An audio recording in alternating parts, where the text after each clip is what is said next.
Hi, good evening. I'm Shane Jones with the Lime Sports World. West Indies women's cricketer Deandra Dottin has been suspended and as a result will miss the upcoming tour of New Zealand starting next month. The WICB announced that the decision was made following an incident during last year's Tri-Nation T20 series in Barbados in which Dottin was named Player of the Series. The charge was that under Rule 6 of the WICB's Code of Conduct, she engaged in unbecoming behavior that could bring the game of cricket into disrepute or be harmful to the interests of cricket. The WICB's disciplinary committee confirmed that she has since offered an apology for her actions. Caneville dispatched GT Massive by 46 runs to win this year's Youth Development Program Christchurch West Central T20 competition when the curtain came down at the Briar Hall playing field last night. Sean Green was there for the Caneville innings. Shinaldo Taylor opening the batting in the best way he knows how, aggressively pulling through mid-wicket. Both fielders came around, but just to be escorts. Kelvin Patterson's eyes lit up when he saw the short stuff and slapped it straight to point to give Devon Dobson and the GT Massive a massive wicket at the top. Yeah, that's what I should have done. Michael Roach donned the gloves and he meant business, getting 4 off his very first ball down behind square. Taylor was also still striking them good, driving powerfully down the ground. You can't stop that. And the bowler stands, hands akimbo. I can't believe he hit that for 4. Well, believe it. And he also smashed this one for 4 as well, through mid-on. Or does he? The fielder comes around to add some decoration to my shot. It's through him like water through a hose. Let's try coming over the wicket to this lefty. Same bowler, same batsman, same result. The fielder, well, this time going for a jog. Roach picking up this one off his hip and smoking it through backward square for 4 more. But he mistimed this drive to be caught in the covers for 18. Well, maybe I should have done this instead. And after he departed, so too did Taylor. LBW to Brenton Bishop for the top score of 26. Ishmael Danraj struck again, having Dwight Carter stumped for 3. And I know it's a bit late, but you can't be sleepy just yet. Maybe you need some Lonsdale Blake to keep you awake. This one through mid-wicket. And look at this touch of class. A late cut sweetly played down to third man. The fielder can only fetch it. And who's going to be driving tonight is Blake, inviting some of his teammates along for the ride as well. However, Ishmael Danraj took care of business for GT Massive as Caneville went on to make 119 in 20 overs. Sean Green, CBC Sports. Thanks, Sean. Well, in reply, GT Massive were bowled out for just 73. Yellow House came out on top for the first time in Hildeskeen's history when the school held its sports day today.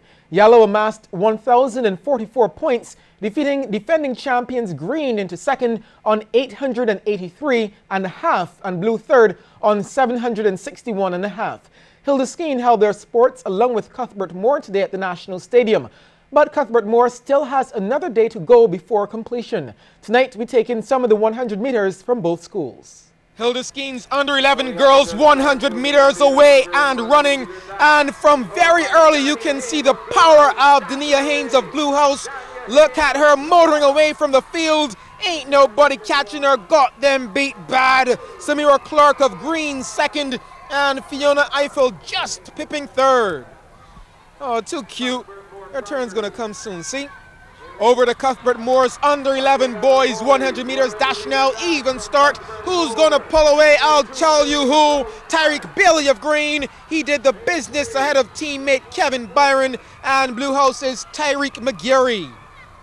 Remember, 2 schools combining for this sports day. Hildeskeen's under-11 boys now away and down the track. Tight battle between lane 1 and 6. Isaiah Worrell in lane 1, just getting there for Yellow House ahead of Green House's Reson Grant. Lejay Hurdle was third for Blue. Big girls of Cuthbert Moore now, under 13 girls 100 meters. This one was over early. Alyssa Burke of Blue House cruise control. This one was in the bag.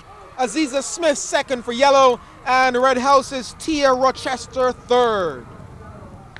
Jumping on over to the under 13 girls 100 meters for Hilda Skeen. This is Kazia Harris of Yellow House in lane 2.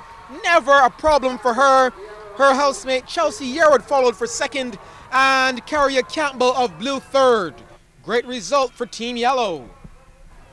The oldest boys at the school now for Cuthbert Moore. This one's for all the marbles. Who will it be? Real fight on, but powering through the middle is Kyle Bailey of blue. Shabari Lynch just takes second for green, and Enrique Seeley third. And Hilda Skeen's class 4s now, they won't be coming back next year. All about yellows. Terrio Bruce not holding back for a boy. Comfortable winner ahead of Rehan Perry of red, and greens Terrell Fleming. The Queen's College athletics team will be sporting new track shoes this season. The QC alumni were the winners of the second season of the CBC Sports TV game show Ahead of the Game, and the triumphant pair of Damian Daniel and Brian Worrell made the presentation to the school recently. Sean Green was there. Thanks to the effort of this duo, the track team will be sporting some new shoes. Damien and Brian presented the principal and students with their vouchers, Compliment Sportsmart Inc. and Berger Barbados Limited. The headmaster, Mr. David Brown, was pleased with the effort of the old scholars and believes such activities are necessary. Very, very important. As a matter of fact, we have been encouraging that to have this link between the old scholars and the new students. You old scholars are role models for students, a sense of motivation for the students, and many of the old scholars have achieved quite a lot, so we welcome that sort of connection. We believe that you should have connections with your old school, and that will go a lot to motivate generations to come. So I consider it to be very important. Physical education teacher Tanya Oxley agrees. I think that this is very important because it shows that the alumni is still interested in the school and the present students. It also motivates the students to want to continue. Usually we get a very big turnout at inter-school sports, and a lot of times I see a lot of alumni walking around with their ties and they have their little stickers on their cars and everything. But then for them to actually come out and be a part of Ahead of the Game and do all the research that they need to do in sports, I think is really, really good and is commendable. And some of the members of the track team will be hoping to put the shoes to good use. I think it's very important. It shows us that we can come and help out our school, you know, in financial times. I think it should go there and win something in track shoes that we want. Like an extra boost or something on track to help us to improve in our performances.